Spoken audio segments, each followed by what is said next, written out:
ईद तो हो गई है ख़त्म, लेकिन ईद की जो लेज़ीनेस है और ईद पर हमने जो अपनी रूटीन ख़राब की है अपने सोने जागने खाने पीने की और घर के कामों की भी, उसको सेट करने के लिए उसको ट्रैक पर लेकर आना भी एक बहुत बड़ा टास्क है। तो आज के व्लॉग में मैं आपके साथ कुछ ऐसे टिप्स एंड ट्रिक्स शेयर करूंगी कि कैसे आप अपनी रूटीन को दोबारा से सेट कर सकती हैं और अपने खाने पीने की, अपने सोने जागने की रूटीन को भी सेट करेंगी। तो आपने बस करना ये है कि वीडियो के एंड तक देखना है और वीडियो को स्टार्ट करते हैं। अस्सलाम वालेकुम, क्या हाल चाल है और कैसे हैं सब? उम्मीद है जी सब खैरियत से होंगे। अल्हम्दुलिल्लाह मैं भी ठीक ठाक हूँ। अच्छा, यहाँ पर ना अब गर्मी की शिद्दत आपको पता है कि बहुत ज़्यादा हो चुकी है और व्लॉग में मॉर्निंग से ही स्टार्ट कर रही हूँ। तो नाश्ते में ना बिल्कुल भी ना मेरा और ना ही मेरे बच्चों का कुछ भी हैवी खाने को दिल कर रहा होता है। तो मैंने ना सोचा कि दलिया बनाती हूँ और वो खुद भी खाऊँ और बच्चों को भी खिलाऊँ।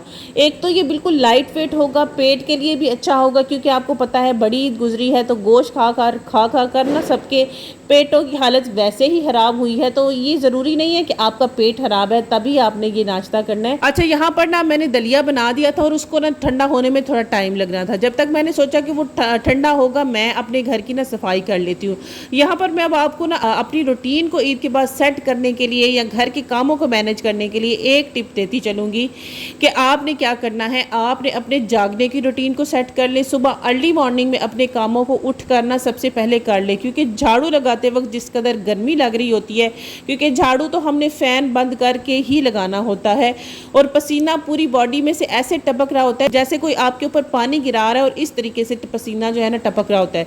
तो मैं क्या करती हूँ कि ये रूम मेरा ना खाली हुआ है, क्योंकि हम लोगों ने नीचे बहुत ज़्यादा गर्मी होती है तो अब ऊपर सोना स्टार्ट कर दिया है। तो ऊपर सोने के लिए ये रूम मेरा बिल्कुल खाली हो चुका है। तो मैंने इसको अच्छे तरीके से झाड़ू लगा दिया। अब मेरे लिए ये भी बड़ी कन्वीनियंट होगी चीज़ हो गई है कि बच्चे ऊपर सोते हैं तो फिर ये है कि वो थोड़ा सा लेट ऊपर से नीचे आते हैं। तो मैं क्या करती हूँ उनके आने तक ना झाड़ू वगैरह लगा लेती हूँ, सफाई कर लेती हूँ। इस तरह सुबह सुबह जब आप झाड़ू लगा लेंगी ना, आप सफाई कर लेंगी तो फिर आपको गर्मी इतनी ज़्यादा तंग नहीं करेगी। अगर आप सुबह सुबह सफाइयाँ नहीं कर सकती, सुबह सुबह टाइम से आप नहीं उठ सकती, तो आप क्या करें कि अपनी रूटीन को शाम पे से शिफ्ट कर दें। ज़रूरी नहीं है कि घर के काम हमने करने हैं तो हमारे ऊपर किसी ने डंडा लगाया है कि भाई सफाइयाँ सवेरे ही करनियाँ ने, राती सफाइयाँ नहीं करनियाँ। नहीं, सफाइयों का टाइम हम रात को भी कर सकते हैं, हम दिन को भी कर सकते हैं। ये किसी ने हमारे ऊपर ना कोई तोप नहीं रखी हुई कि बीबी सफाई दिहाड़ी ही करनी है, राती नहीं करनी। और वैसे भी ना बच्चों को स्कूल से छुट्टियां हुई हुई हैं तो सुबह के टाइम पे तो वो इतने एक्टिव हुए हुए होते हैं, उनको पढ़ाना होता है, उनके बहुत सारे काम होते हैं जो हमने ना बच्चों के करने होते हैं अर्ली मॉर्निंग में। तो इसलिए बेटर ऑप्शन तो मैं आपको यही दूंगी कि अपनी रूटीन को ना रात के टाइम पे शिफ्ट कर ले। रात को आप अपनी सफाइयाँ वगैरह, अपने घर के बाकी जितने भी काम है ना, जैसे आटा गूंदना, बर्तन धोना, किचन साफ करना, सब कुछ रात को करके सो जाए। और वैसे भी ना हम लोग की मिडिल क्लास फैमिलीज़ में ना ज़्यादातर लोग ना अब गर्मियों में छतों पर ही सोते हैं, या जिनके घर खुले हैं, सेहन खुले हैं, तो वो तो फिर अपने सेहनों में ही सोते हैं। तो रूम्स और जो रूम्स होते हैं ना वो हमें एम्प्टी ही मिल जाते हैं। तो उनको हम लोग रात को अगर साफ़ करके सो जाएंगे ना तो कोई किसी ने हमारे ऊपर डंडा नहीं मार देना।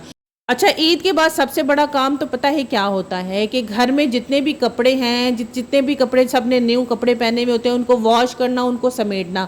और अगर अभी तक आपने उन कपड़ों को वॉश नहीं किया, उनको समेटा नहीं है, तो बेहतर तो ये है कि सबसे पहले उन्हें वॉश करें और उनको समेट लें। और अगर आप समझती हैं कि कुछ कपड़े ऐसे हैं जो कि वॉश करने वाले नहीं हैं, जिनको आपने सिर्फ हवा लगानी है और उनके अंदर से जो भी पसीने वगैरह की स्मेल है वो आप चाहती हैं कि वो निकल जाए, और उसको आप अच्छी तरीके से ना फोल्ड करके रख लें, ये भी आपका बहुत बड़ा काम है जो कि हो जाएगा। अच्छा, बात करने का मकसद पता है क्या है कि हमने अपनी रूटीन को ऐसा भी नहीं बना देना कि बस ईद ख़त्म हुई है तो बस सारे काम एक ही दिन में ख़त्म करें, अपनी रूटीन को एक ही दिन में सेट करें।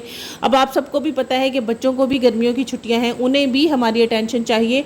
और पूरा साल में ना यही टाइम होता है जब हम अपने बच्चों के साथ एक प्रॉपर टाइम स्पेंड कर सकते हैं, क्योंकि वरना तो उनकी रूटीन ऐसी होती है, वो भी बेचारे सुबह उठते हैं, स्कूल से ट्यूशन से फिर स्पारे के लिए चले जाते हैं। वो भी ना हमें सुबह उठ निकलते हैं ना, जैसे आपके हस्बैंड जाते होंगे ना ऑफिस सुबह 9 बजे और शाम को 7-8 बजे आते होंगे, इसी तरह बच्चे भी हमें शाम को 7-8 बजे ही देखने को मिलते हैं।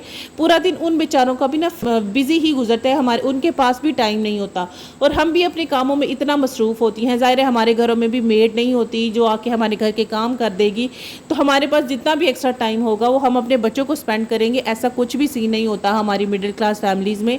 तो इसलिए इस टाइम को ना आपने क्या करना है कि ज़्यादा से ज़्यादा कोशिश करें कि अपने बच्चों के साथ स्पेंड करें, अपने बच्चों को अपना टाइम दें, अपना प्रेशियस टाइम अपने बच्चों के लिए निकालें और उनको दें। और ईद के बाद को जो रूटीन है ना उसको आहिस्ता आहिस्ता से अपने लिए सेट करें। ऐसे नहीं है कि एक ही साथ आप बस शुरू हो जाएं और सारे काम एक ही दिन में करके ख़त्म करें, ऐसा बिल्कुल भी नहीं। अब ना मैंने अपने किचन की जो क्लीनिंग की रूटीन है ना उसको रात के टाइम पे शिफ्ट कर लिया है। मैंने रात के टाइम पे अपने किचन को प्रॉपर्ली सारे को क्लीन करना है और क्लीन करके सोना है, ताकि सुबह के टाइम पे, क्योंकि गर्मियां हैं, इतना हैवी नाश्ता ना ही मेरे बच्चे करते हैं और ना ही मैं खुद करती हूँ, इसलिए सुबह के टाइम पे मुझे मेरे किचन में बिल्कुल भी क्लीनिंग के लिए ना घुसना पड़े। सिर्फ मुझे अगर झाड़ू लगाना है, और झाड़ू भी ना आप ये झाड़ू भी मैंने लगाना है तो मेरे पर, मैंने पहले भी कहा कि जैसे किसी ने डंडा नहीं ताना हुआ कि तुमने झाड़ू भी लगाने हैं, पोछे भी लगाने हैं, सब कुछ करना है, नहीं।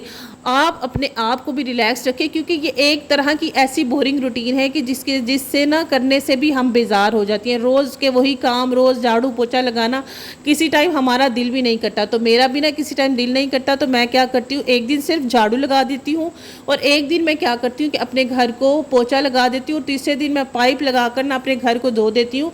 इस तरह से मैं अपनी जो डस्टिंग की रूटीन है, इसी तरह से उसको भी मैंने सेट किया हुआ है। बात करने का मकसद ये है कि हमारे ऊपर किसी ने डंडा नहीं रखा कि बीबी सारे घर को एक ही दिन में तुमने चमकाना है और तुम्हारे वरना नहीं चमकाओगी तो तुम्हारी शामत आ जाएगी, ऐसा कुछ भी नहीं होता।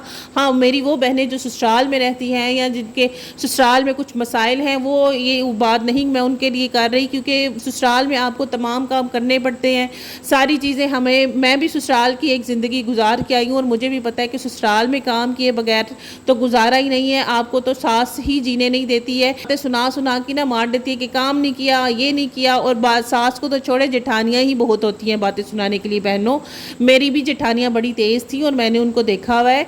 तो इसलिए ये जो है ना, अगर तो आप अपने घर में अकेली रहती हैं ना, तो फिर तो मैं यही कहूँगी कि आपने अपने घर को ना अपने पर सवार नहीं कर लेना सफाइयों को। बस अपनी ज़िंदगी को रिलैक्स रखें, खुद को रिलैक्स रखकर जितना काम आप कर सकती हैं उतना उतना करें। डेली का बस रूटीन सेट कर लें कि डेली का एक आपने टारगेट ले लिया कि मैंने ये काम करना है, उसको करेंगी तो आपका घर हमेशा साफ़ सुथरा ही रहेगा। अच्छा, हमारी ये शिकायत के बर्तन सिंक में से ख़त्म होते ही नहीं, उस मसले का हल ये है कि अगर आपके घर में 2 से 3 फ़र्द हैं या आप मेरी तरह आपकी फ़ैमिली भी छोटी है, तो आप क्या करें, एक ही प्लेट में खाना डालें और उसी में खाना खाएं। तो आपके जो किचन के बर्तन हैं ना वो भी नहीं ज़्यादा भरेंगे और खाने में बरकत भी बहुत ज़्यादा होगी। है ना ये तरीका कार आमद? तो बस आपने भी इस तरीके को फॉलो करना है और मेरे चैनल को सब्सक्राइब करना है, वीडियो को लाइक और शेयर करना है। इंशाल्लाह मैं अब आपके साथ डेली व्लॉग शेयर किया करूँगी, डेली की अपनी रूटीन शेयर किया करूंगी और हर तरह के टॉपिक को कवर करने की कोशिश करूंगी। और अगर आप मुझसे किसी किस्म के टॉपिक की वीडियो चाहते हैं तो मुझे ज़रूर बताइएगा। अल्लाह हाफिज़।